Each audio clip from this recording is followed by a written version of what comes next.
रात का सन्नाटा, चारों तरफ घना जंगल जहां हवा भी किसी रहस्य को दबाकर बह रही है। कहीं कहीं पर पत्तों की हल्की सरसराहट सुनाई देती है, जैसे कोई अदृश्य परछाई अंधेरे में घूम रही हो। कैमरा धीरे धीरे पेड़ों की शाखाओं और गिरे हुए पत्तों से गुजरता है। दूर कहीं उल्लू की डरावनी आवाज गूंजती है। कभी कभी चमगादड़ें पंख फड़फड़ाती हुई गुजर जाती हैं और अचानक पूरा वातावरण और भयावह हो उठता है। पीछे से एक भारी गूंजती हुई आवाज सुनाई देती है। कहते हैं इस इलाके की रातें कभी सुरक्षित नहीं होती, क्योंकि जब अंधेरा गहराता है तो एक औरत दिखाई देती है, सज धज कर जैसे किसी शादी ब्याह से निकली हो, मुस्कुराती हुई, अपनी मोहक अदाओं में डूबी हुई। लोग कहते हैं पहली नजर में वो बेहद खूबसूरत लगती है, इतनी कि इंसान की नजरें हट ही नहीं पाती। लेकिन अगर हिम्मत करके तुमने उसके पैरों को देख लिया तो रूह तक कांप जाती है, क्योंकि उसके पैर उल्टे होते हैं। दूसरा मुकाबला। रात का सन्नाटा पूरे गांव पर छाया हुआ था। आसमान पर बादल छाए हुए थे और हल्की हल्की हवा में अजीब सी ठंडक घुली हुई थी। गांव का एक युवक रमेश अपने दोस्त से मिलने के बाद अकेले ही संकरी पगडंडी से होकर घर लौट रहा था। उस पगडंडी के दोनों ओर ऊंचे ऊंचे पेड़ थे, जिनकी शाखाएं इस तरह हिल रही थीं मानो किसी अनजानी धुन पर नाच रही हों। चारों ओर बस झिंगरों की आवाज और कभी कभार उल्लू की हूट सुनाई दे रही थी। चलते चलते अचानक उसकी नजर दूर एक परछाई पर पड़ी। हल्की चांदनी में उसे साफ दिखा एक औरत सफेद साड़ी पहने खड़ी थी। उसके लंबे काले बाल खुले हुए थे जो हवा में इधर उधर बिखर रहे थे। वो औरत असहाय सी दिख रही थी, जैसे रास्ता भटक गई हो। जैसे ही रमेश पास पहुंचा, औरत ने धीमी और करुण आवाज में कहा, भैया क्या आप मुझे रास्ता दिखा देंगे? उसकी आवाज में ऐसी मिठास थी कि रमेश ठिठक गया। उसकी आंखें गहरी और चमकदार थीं, मानो उसमें कोई सम्मोहन छिपा हो। रमेश का दिल तेजी से धड़कने लगा। उसे उस अनजान औरत की खूबसूरती ने पल भर में मोहित कर लिया। बिना कुछ सोचे समझे वो बोला, हाँ चलिए मैं आपको रास्ता दिखा देता हूँ। दोनों साथ साथ पगडंडी पर चलने लगे। शुरुआत में सब सामान्य लग रहा था, लेकिन कुछ दूर चलते ही रमेश को अजीब सा भय महसूस होने लगा। औरत बहुत धीरे धीरे चल रही थी, पर उसके कदमों की आहट बिल्कुल भी नहीं हो रही थी, मानो उसके पांव जमीन को छू ही नहीं रहे हों। रमेश का दिल घबराने लगा। उसने हिम्मत जुटाकर एक नजर नीचे डाली और तभी उसकी आंखें फटी की फटी रह गईं। उसके पैरों का स्वरूप इंसानों जैसा नहीं था। उसके पैर उल्टे थे, एड़ी आगे की ओर और उंगलियां पीछे की ओर मुड़ी हुई। इस दृश्य को देखते ही रमेश का पूरा शरीर कांपने लगा। ठंडी पसीने की धार उसकी पीठ पर बह निकली। उसके मुंह से अनायास एक चीख निकल पड़ी। रमेश जान बचाने के लिए उल्टे पांव भागने लगा। उसके कदम ऐसे कांप रहे थे मानो जमीन उसे पकड़ के रोक लेगी। पीछे से वो औरत वहीं खड़ी रही, लेकिन उसकी हंसी पूरे सन्नाटे को चीरते हुए गूंज उठी। हा हा हा, अब बचकर कहां जाएगा? वो हंसी इंसानी नहीं थी, उसमें दानवी आनंद और खून ठंडी कर देने वाली दहाड़ थी। रमेश जितना तेज भाग रहा था, उसके कानों में वो हंसी और गूंजती जा रही थी, मानो वो औरत उसके बिल्कुल पीछे उड़ती चली आ रही हो।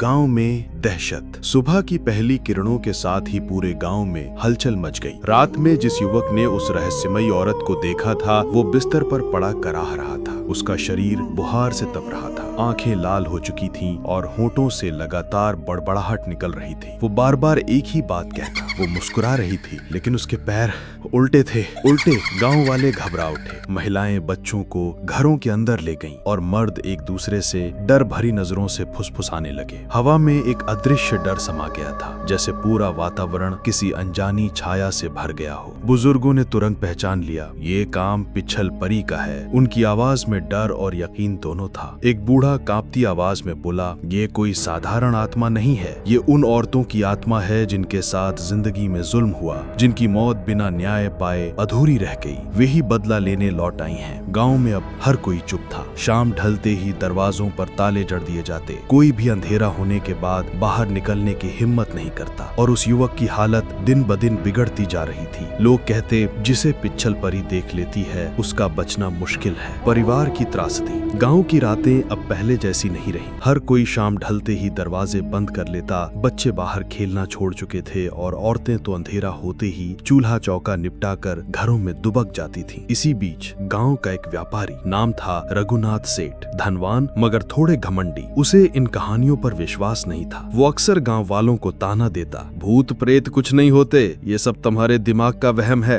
लेकिन किस्मत को कुछ और ही मंजूर था। उस रात रघुनाथ हाट बाजार से देर तक लौटा। चांदनी अपने शिखर पर थी और रास्ते के किनारे पेड़ों की परछाइयां जमीन पर नाच रही थी। हवा में अजीब सी ठंडक थी, मानो किसी ने सांस रोक रखी हो। अचानक रास्ते की मोड़ पर वही परी सामने खड़ी थी। लंबे काले बाल, पैरों की जगह उल्टे निशान और चेहरा इतना सुंदर कि उसकी नजर हटाना मुश्किल हो। रघुनाथ पहले तो ठिठका, फिर हल्की मुस्कुराहट के साथ बोला, तो तू ही है जिसके नाम से ये गांव कांप रहा है। लेकिन अगले ही पल उसकी आंखें उस स्त्री की आंखों से टकराईं। वे आंखें गहरी खाई की तरह थीं, मोहक मगर निगल जाने वाली। रघुनाथ का मन डगमगाने लगा, उसकी सांसें भारी हो गईं और वो अनजाने में उसके कदमों की ओर बढ़ता चला गया। कहा जाता है पिच्छल परी का यही चाल होता है, वो पहले मोहक रूप दिखाती है, फिर धीरे धीरे आत्मा को जकड़ लेती है। सुबह जब सूरज उगा तो गांव वालों ने एक भयानक दृश्य देखा। रघुनाथ सेठ का शव बरगद के पेड़ से लटक रहा था, चेहरा नीला पड़ा हुआ, आंखें पूरी खुली, उनमें दहशत की जमी परत अब भी दिखाई देती थी। लोग कहते हैं उसकी मौत डर से हुई, किसी ने उसके गले को छुआ भी नहीं था। वो खुद अपनी आत्मा के बोझ से हार गया। गांव में अब ये अफवाह और भी तेज फैल गई कि वो औरत फिर लौट आई है। ये पिच्छल परी नहीं बल्कि अधूरी मौत का बदला लेने वाली छाया है। गांव की हवा अब हमेशा डर से भारी रहने लगी थी। लोग अंधेरा होते ही दरवाजे बंद कर लेते, कोई बाहर निकलने की हिम्मत नहीं करता। हर कोई उसी परी की चर्चा करता। किसी ने उसकी मुस्कुराहट देखी थी, किसी ने उसकी पायल की छनक सुनी थी, और जो लोग उसके करीब गए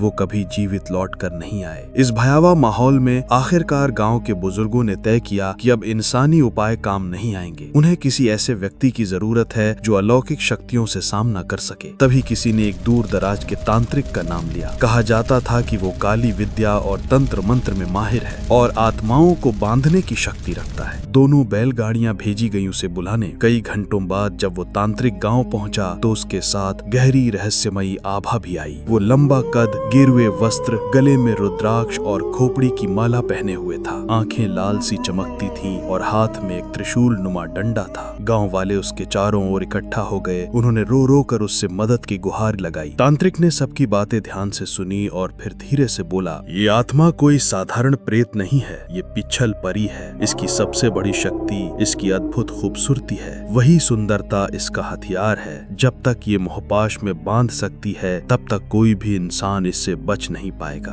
गांव में सन्नाटा छा गया, सबने सांस थाम ली। तांत्रिक ने आगे कहा, इसे रोकने का सिर्फ एक ही उपाय है, उसी जगह हवन करना जहाँ ये पहली बार प्रकट हुई थी। वहाँ अग्नि और मंत्रों की शक्ति से इसका वशीकरण करना होगा। लेकिन सावधान, ये आसान नहीं होगा। परी विरोध करेगी, अपनी मोहिनी शक्ति से हमें रोकने की कोशिश करेगी। अगर किसी का मन डगमगाया तो ये साधना टूट जाएगी। तांत्रिक की बातों ने गांव वालों के दिलों में हल्की उम्मीद भी जगाई, लेकिन डर कई गुना बढ़ गया, क्योंकि अब सब जानते थे कि आने वाली रात पूरे गांव की किस्मत का फैसला करने वाली होगी। चरम दृश्य, गांव का सुनसान चौक, आधी रात का समय, चारों ओर अंधेरा और सन्नाटा, केवल हवाओं की सरसराहट सुनाई देती है। आकाश में बादल गरज रहे हैं, मानो कोई अदृश्य शक्ति जाग उठी हो। गांव के लोग घरों के दरवाजों और खिड़कियों से झांक रहे हैं, लेकिन कोई भी बाहर निकलने की हिम्मत नहीं करता। चौक के बीचों बीच तांत्रिक ने एक बड़ा सा हवन कुंड सजाया है। चारों दिशाओं में तांत्रिक चिन्ह बनाए गए हैं और बीच में अग्नि प्रज्वलित की गई है। तांत्रिक गहरी आवाज में मंत्रोच्चार शुरू करता है, ओम ह्रीम क्लीम चामुंडाए विच्चे। उसके स्वर के साथ हवा और तेज बहने लगती है। हवन कुंड की अग्नि की लपटें ऊपर की ओर उठने लगती हैं। अचानक वातावरण इतना भारी हो जाता है कि सांस लेना कठिन लगने लगता है और तभी एक ठंडी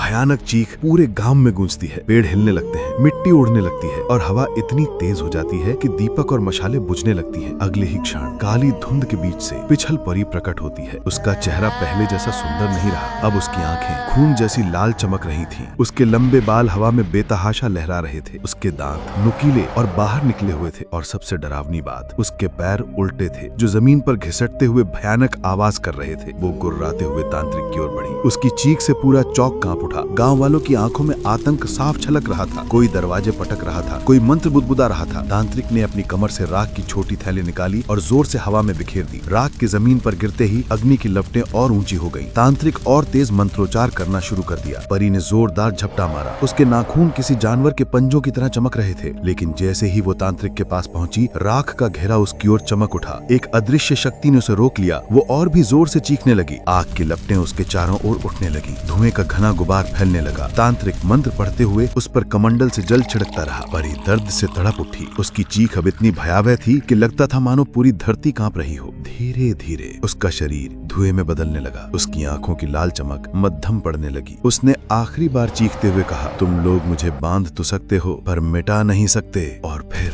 अग्नि की लपटों और धुएं में वो गायब हो गई। सन्नाटा छा गया। केवल राख और जली हुई लकड़ियों की गंध हवा में तैर रही थी। गांव वालों ने राहत की सांस ली, लेकिन उनकी आंखों में डर अब भी बाकी था, क्योंकि सबको पता था वो बुरी आत्मा मरी नहीं है, केवल बांधी गई है। सुबह की पहली किरणें आसमान पर फैल रही हैं। रात का डरावना अंधेरा धीरे धीरे मिट रहा है। गांव का चौपाल अब शांत है। बच्चे बाहर खेलते नजर आ रहे हैं और औरतें राहत की सांस लेकर अपने घर के बाहर दीपक जलाकर भगवान को धन्यवाद देती हैं। बुजुर्ग कहते हैं, शुक्र है बला टल गई। गांव वाले मानते हैं कि तांत्रिक ने पिछल परी का अंत कर दिया। लोग उसके चरण छूते हैं और उसे धन्यवाद देते हैं। सबके चेहरे पर चैन की झलक है, मानो वर्षों का बोझ उतर गया हो। लेकिन कैमरा धीरे धीरे उस जंगल की ओर बढ़ता है जहां रात की सारी घटना हुई थी। पेड़ों के बीच से धुंध अभी भी हल्की हल्की फैल रही है। पक्षियों की चहचहाहट सुनाई देती है, लेकिन उसमें भी एक अजीब सी खामोशी छिपी है। कैमरा और गहराई में जाता है। वहाँ एक पुराने सूखे पेड़ की छाया में एक स्त्री खड़ी है। उसका चेहरा वही है, पीला,